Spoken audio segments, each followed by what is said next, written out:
Hello বন্ধুরা, good afternoon. চলে এলাম দুপুরের খাবার নিয়ে। আজকে শনিবার মানে নিরামিষ। আর নিরামিষে কি আজকে বিশেষ কিছু রান্না করিনি, কারণ আজকে বড়মশাই বাড়িতে নেই। বড়মশাই বাড়িতে না থাকলে আমার তো তরিজিৎ করে রান্না করতেও ইচ্ছে করে না। একদম সিম্পল লাঞ্চ করেছি। তার মধ্যে আমার একদম দুপুরবেলা ভাত খেতে ইচ্ছা করে না। কালকে বিরিয়ানি খেয়েছিলাম দুপুরবেলায়, আর আজকে তো ফিরিয়ানি খাওয়া যাবে না, নিরামিষ খেতে হবে। চলো তোমাদের সাথে শেয়ার করি। আগেও বলো তোমাদের খাওয়া গেছে কিনা কমেন্টস করে জানিও।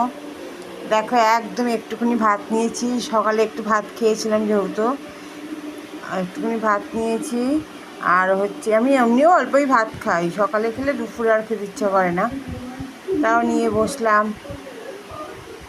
আচ্ছা, ভাত নিয়েছি, তার সাথে আছে উচ্ছে আলু সেদ্ধ মেখেছি, আর গোল গোল করে বেগুন ভাজা, লম্বা লম্বা বেগুন যেটা আছে সেটা গোল করে ভেজেছি, আর হচ্ছে আলু আর পটলের ডালনা। এই হচ্ছে একদম সিম্পল লাঞ্চ।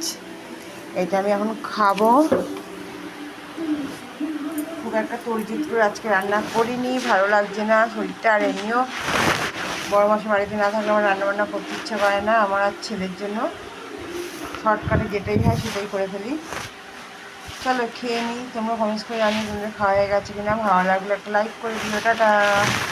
দেখা হবে নতুন একটি ব্লগ। ভালো থেকো, সুস্থ থেকো, সাবধানে থেকো।